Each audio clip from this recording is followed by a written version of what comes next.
Principal గారు, అలాగే MBS college పూర్వ విద్యార్థుల అలమ్నై అసోసియేషన్ ప్రెసిడెంట్ పెద్దలు గురు వెంకటరామరెడ్డి గారు, అలాగే పెద్దలు మనోహర్ రెడ్డి గారు, ఈ కార్యక్రమానికి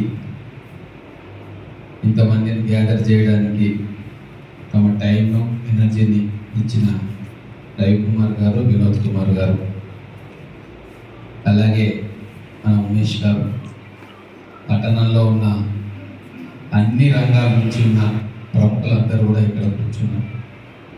రాజకీయ క్షేత్రం కావచ్చు, వ్యాపార వర్గాలు కావచ్చు, టీచర్స్ కావచ్చు, వ్యవసాయదారులు కావచ్చు, అడ్వకేట్స్ కావచ్చు, డాక్టర్లు కావచ్చు, అందరు కూడా ఇక్కడ ఉన్నారు.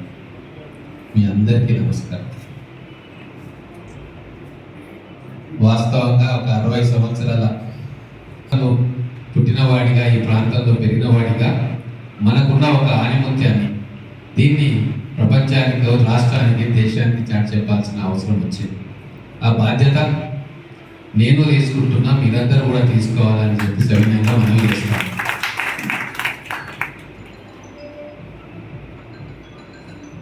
ఇక్కడ ఉన్నంత స్పేస్ పెద్దలు మానీయులు, ఈ కాలేజ్ స్థాపన చేసిన వాళ్ళు, సహకరించిన వాళ్ళు ఎంతో ముందు చూపుతోటి ఇంత పెద్ద గ్రౌండ్ మనకి ఇచ్చారు. దాదాపుగా 40 ఎకరాలు అని చెప్పి వారు అంటూ ఉన్నారు.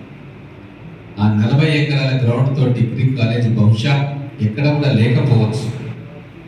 అంటే మేము ఈ పని చేస్తూ ఉన్నాము, మా భవిష్యత్ తరాలు దీన్ని ముందుకు తీసుకుపోతాయన్న ఒక ఆలోచనతోటి వారు ఆ రోజే మనకు ఒక అక్షయపాత్ర లాంటి ఈ కాలేజీని, ఈ పరిసరాలని మనకి ఇచ్చారు, కామధేను లాంటి.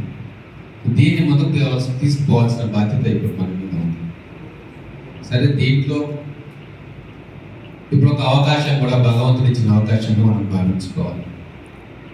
60 సంవత్సరాలు అయింది కాబట్టి మనం బయటికి వెళ్ళి ప్రపంచానికి చెప్పడానికి, అన్ని రకాలుగా మన సక్సెస్ స్టోరీస్ చెప్పడానికి, మన బాధలు చెప్పుకోవడానికి, మన అవసరాలు తెలుపుకోవడానికి ఒక అవకాశం వచ్చింది. ఎప్పుడైనా మనం చూస్తాం, మన దగ్గర పనిచేసే వాళ్ళు, లేకుంటే మనతోటి కలిసిమెలిసి ఉండేవాళ్ళు ఏదైనా ఆర్థిక ఇబ్బందులు ఉన్నప్పుడు, ఎన్ని ఆర్థిక ఇబ్బందులు ఉన్నా ఓడ్చుకొని బయట చెప్పరు. కానీ ఒక అమ్మాయి పెళ్లి ఉన్నప్పుడు ధైర్యంగా ముందుకు పోయి, అయ్యా నేను మా కూతురు పెళ్లి పెట్టుకుంటున్నా, మీరు ఒక్కొక్కరు మళ్ళీ 10 మందికి మోటివేట్ చేయడమా, ఫోన్ చేసి చేయడమా, మళ్ళీ 15 రోజులకో 20 రోజులకో మళ్ళీ మీటింగ్ పెట్టుకొని ఈ సంఖ్యను 300, 400, 1000, 2000 అట్లా పెంచుకుంటూ పోవాలి. ఇది సమిష్టి బాధ్యత. దీంట్లో ఒకరి పెత్తనం లేదు, ఒక్కరి ఆలోచన కాదు. అందరం కలిసి మనవంతు ప్రయత్నం ఏం చేయాలా, ఈ కళాశాల నిలబెట్టడానికి ఏమేం చేయాలన్న ఆలోచన ఖచ్చితంగా మనం చేస్తే చాలా పెద్ద రిజల్ట్ వస్తుంది.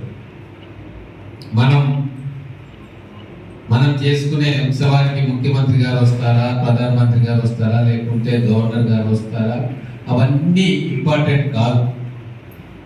మనం గుర్తుంచుకోవాల్సిన విషయం ఏంటంటే, మనం నెక్స్ట్ 60 సంవత్సరాలకు ఏం చేయగలుగుతున్నాం, ఏం చేయబోతా ఉన్నాం, ఈ కళాశాలను ఎట్లా ముందుకు తీసుకుపోతా ఉన్నాం. వచ్చే వాళ్ళు విఐపీలు వస్తాం, మనం పోతాం, రిక్వెస్ట్ చేస్తాం.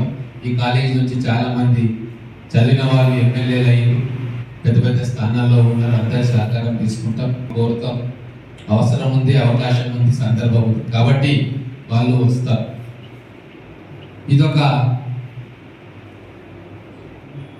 మనకి కర్తవ్యం అనుకొని చేస్తే చాలా ఈజీగా అవుతుంది. దీన్ని ఒక రవికుమార్ గారు ఇక్కడ కూర్చున్నారు, నాకేం అవసరం, వినోద్ కుమార్ గారు ఉన్నారు, నాకేం అవసరం, పెద్ద గురి వెంకటరామరెడ్డి గారు, మనోహర్ రెడ్డి గారు, నాకేం